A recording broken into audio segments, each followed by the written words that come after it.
36 degrees, August 30th. Welcome to opening day. We're in Idaho. Game plan today, alfalfa elk. These elk come down to these alfalfa pivots, and the ranchers don't want them on there. In this pivot, you could hunt actually in the pivot, but a bunch of guys from Utah, they have ground blinds. There's 6 entry exits into this pivot, and they all have each one covered with a ground blind, and they leave pretty early. They left an hour ago, so they get in their blinds super early. I don't know how they get in their blinds with the elk in the pivot. They must sneak in, but the elk usually leave the pivot before daylight, and so I'm not sure how they get shots at the elk when they're already gone. These elk are smart and know to leave the pivot before daylight, and that's where we're setting up, is right where they bed. We're going to be about a half mile from their bedding on their transition trail. We're going to try to catch them in transition, and we're going to have visual of them coming in, and so it's going to be an ambush. And if they slip by us or whatever and we don't booger it, they're going to bed right over there half a mile away. We're going to let them get bedded, let it get settled, and we're going to sneak in and do some actual vocalizations and stir things up. So I'm excited. Just drinking a little coffee, waiting for Jake. Welcome to, I want to say Merry September, but it's not yet, but welcome to opening day in Idaho. There's a bull, good bull. Still about a quarter mile from that first blind. And we got our group of elk that are still holding tight to, that dude's walking the fence, man. Welcome to the 2020 Public Land Elk Hustle. This is our day-by-day style elk series videos to bring you along our journey as we try to crush public land elk hunting with general and over-the-counter elk tags. We love and cherish public lands. We know that you do too. We want to honor them, and we want to showcase all the adventure that awaits you by just going out your back door. Come along with our journey. Bring your friends. We can't wait to show you all our adventures. Let's go. The push comes to shove, I'm climbing over you to reach the top, 'cause I want everything and nothing at all. Yeah, I want everything and nothing at all, 'cause I want everything and nothing at all.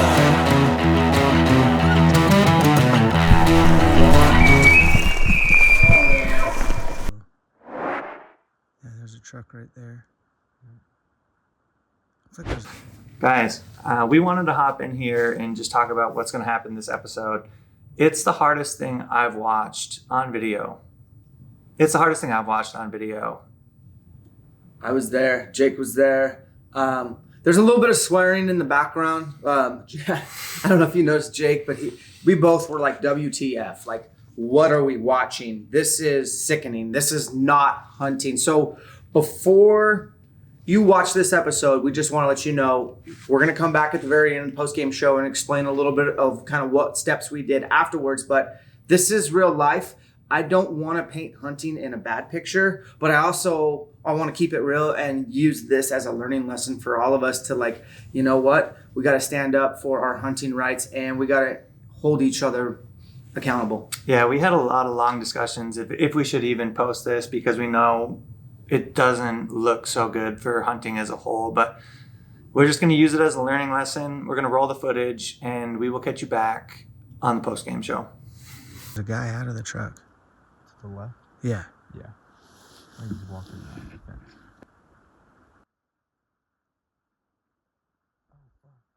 What? I didn't see all the rest of those up. The hundreds? Yeah. I was looking on the pivot and I was like, oh, no. There's 100. They do not want to go by that blind, do they? no. They're still spread out pretty big. All right, so here, guys, I'm going to narrate. I'm filming. There's a pile of elk trapped in this pivot. Is that guy walking at them yet? These elk can't get out of this pivot, and that's an actual elk fence on that fence line that goes from where the elk are at to that truck. It's actual, like a tower fence with hog wire. They can't jump that. Ground blind number 1. Well, actually, there's 6, but here's the 3 that we can see. There's 3 more to the right of the screen. Oh, I see a guy getting out of his blind. There's a guy getting in his blind. First one. Okay, so there's, yeah. Oh, nope. He's getting out.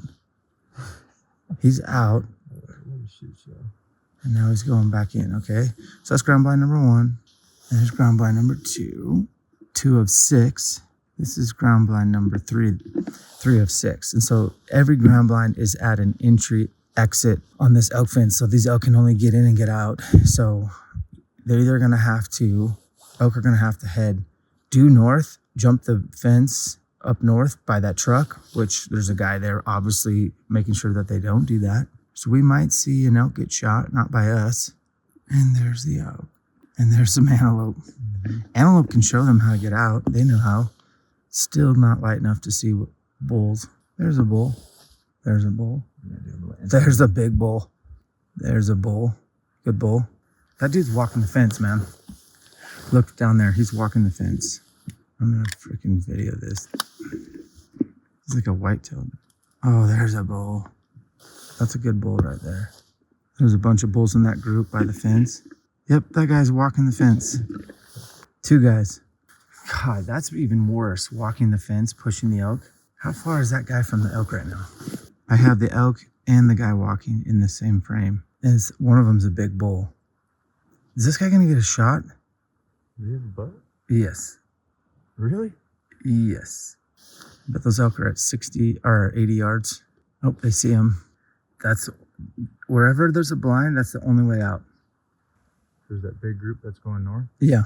on the other side of that pivot. Yeah, both of them have bows. So is that hunting? It's more like a drive to me. And where's the other group? They just dropped in, hunkered down along the fence in the sage. Yeah, those guys are hunkered down maybe 100 yards south of those elk on the fence line. Yeah. Someone's gonna get a shot. He's fucking running after him. Look at that guy. Oh, I got video of this. What the fuck? That's wildlife harassment.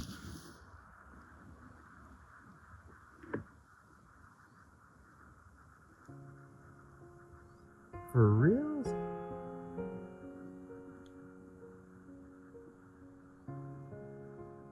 Oh, I can't believe he's doing that. They're gonna get out. They're gonna go around him and they're gonna jump by his truck. What a dirtbag.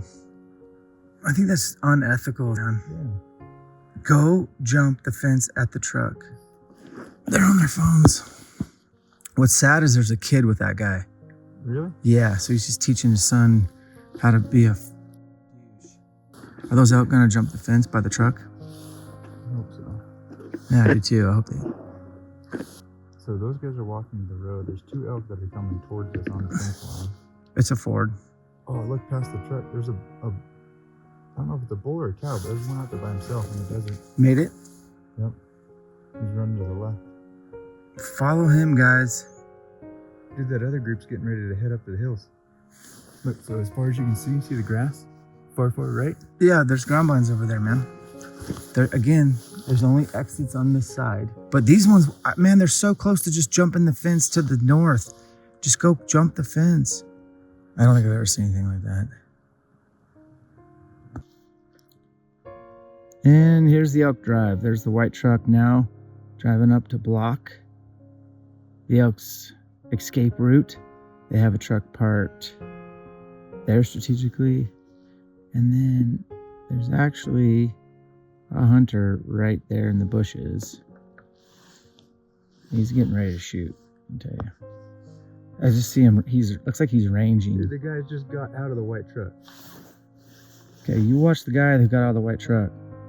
Haven't seen anyone pull their bow back yet. Guy's walking right towards the elk. Yeah. That's so dirty. You got the 3 guys on the bottom. Truck there, guy walking in. Truck at the top, like just totally just pinching them. Okay, I got the hunter and the other hunter walking towards him. Yeah, follow that guy. There you go.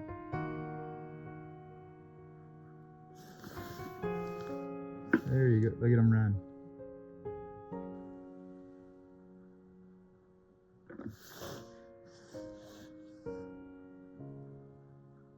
Yeah. Now you guys all... Okay, well, we've watched, really sad to watch other hunters kind of trap elk, use vehicles, cell phones, people, probably at least 8 to 10 guys in a group trying to get these elk bottlenecked so they can shoot them archery. Why not just let the elk come over here in bed and come hunt them? Like, I don't know. And there was little kids with them, so just terrible mentorship. Got pretty good footage of them like literally kind of harassing elk, but can't control them. We can control us. We got a lone bull. We think he's a shooter. He's coming out in this desert flat about 3 miles out. We think he's gonna half circle, and we're gonna try to get about a mile in front of him. Elk are fast though, so by the time we do a mile, he could probably do 2.5, 3. So we're gonna try to get in front of this one bull and see if we can get a shot. Basically, here we are in the elk's bedding area, but the elk have been driven away from here, their destination, so we were hoping that eventually they'd find their way back to where they've been bedding. So we've done a few bugles here and there, and we're just kind of combing our way through it, and we're not having any luck. We had different goals, or we were anticipating the elk to be here. Where it dumps a little, and we'll do my favorite, cold calling. That's how I killed my last bull, though. Some good beds right in here. Check this out. We'll go check this. And it didn't happen. And that's hunting, so we're just gonna try to pivot our way and figure it out. And it doesn't take long for us to realize there's just no elk in their bedroom. I've been watching this herd for about a month. Believe it or not, I've made 4 scouting trips. And they bed over here, and they go like 5 miles to this pivot. Fortunately, majority of the elk did not get a chance to make it back to their bedroom. Most of them got bumped to new locations. Oops. So, with that being said, we know that there's 5 bulls here, and they came up this draw, and I don't know how high they went, but no cows. I didn't see any cows, so might stick with some cow calls. Hang out here a bit, do a couple of cold call sets. I got to a spot where, for my visual, if an elk wanted to see, they can come out right there. That's a 30, 40 yard shot. I got 20 and 30 yard shots all through here if they come down. The wind's still going down, but that sun's about to hit us, and then it's gonna get swirly, and then it's gonna go up, and then our setup's kind of screwed. I like to call bulls down to me. It's tough to get them to come up. They'll side hill to you. I've done it. I've done them all, but dang it, if we just would have not lost sight of that bull. He disappeared into a 5 mile stretch of flat sage. Don't ask me how. They all got driven away, and we did a couple of cold call setups, my least favorite, but yeah, we just have to be fluid and move on to the next spot. Finally, with an hour of daylight left, we got 4 bulls popped out that we know of. There could be more, but one's a shooter for sure, like a 6 point, nothing, but just a good bull. And I think we got timber between us and them. I think they're about 700 yards out. So we got a prevailing wind that's still strong. The sun's still high, lots of time. If they don't feed too far out in front, we're gonna get an opportunity. So let's go. So Jake and I discovered these elk, and they're all bulls, and this is a bull summering area. And so we're dropping in the timber right now. We have cover. We know we can close the distance, and the elk are literally feeding in this little sage field on the side of a mountain. And so we're just gonna slip in delicately, and I'm basically making sure that Jake stays on my hip and that we don't get busted by these bulls. And we know there's a shooter bull in this group. We know there's a bigger, over 300 inch 6 point, and then the rest were all kind of raggy bulls. And so here we are, sneaking and slithering and trying to get as close as possible. At one point we got to about 150 yards, and we knew we had a good wind. The thermals had already changed. They're coming down the hill, and we're hoping that these elk will feed close enough to where we can get a shot. So we're gonna stay on the fringe. We're gonna crawl on our bellies. We're gonna get in tight, and we're gonna be patient. Well, we got good eyes on this bull. The rest of his squad is on the other side of the skyline ridge right there, and I'm thinking, all right, this guy's gonna feed right to us. This is gonna be a done deal opening day. This bull has a lot of cool features. He's very heavy as far as his body goes. His belly hangs down. His face is real wide. There's nothing narrow on him as far as features, except for he's also smart, and he just lays down while everybody else is up feeding and sparring and doing bull things. He's just gonna chill right there. Once he laid down, I kind of knew, all right, we are in trouble. We got an hour left of daylight. We've gotten as close as we can, and really there's not much more we can do. We didn't decide to back out quite yet. We wanted to just be patient, so we just hunkered down. And as time went on, the rest of the bulls fed out over the skyline, and we got to watch some really exciting elk behavior. All bulls, no cows, no rut, just early season tactics of, you know, slip in, get in as tight as you can, and hope they make a mistake.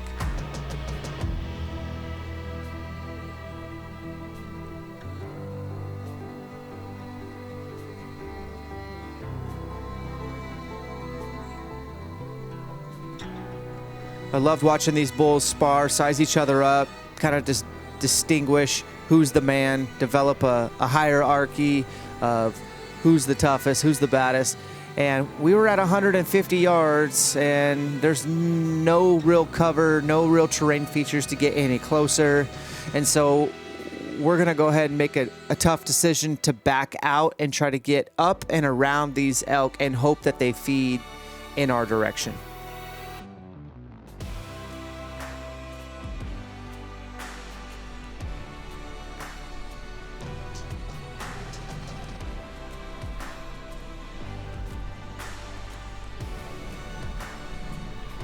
So in order to back out, we literally had to take our time, army crawl backwards, not break any brush, keep the wind in our favor, and we decide to basically slip up the mountain. You can see that we are working our way on the edge of the timber, not trying to get busted. It's pretty wide open in here. This is the only cover we really have.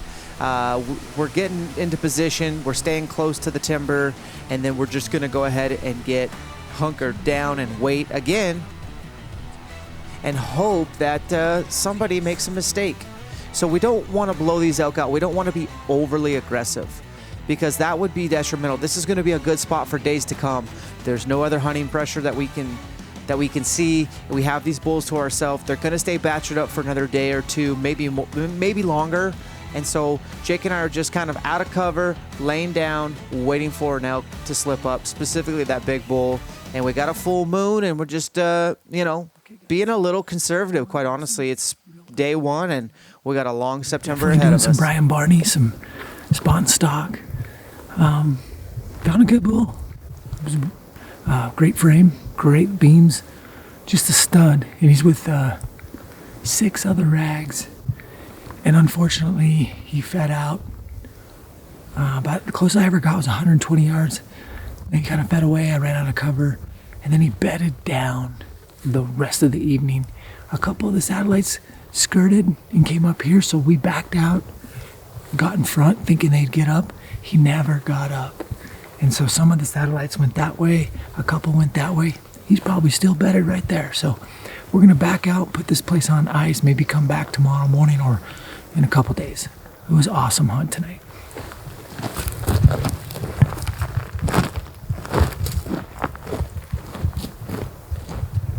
Wow. So that was Dan's opening day of elk hunting. Why don't you tell him about it? Well, I wish you guys could appreciate that.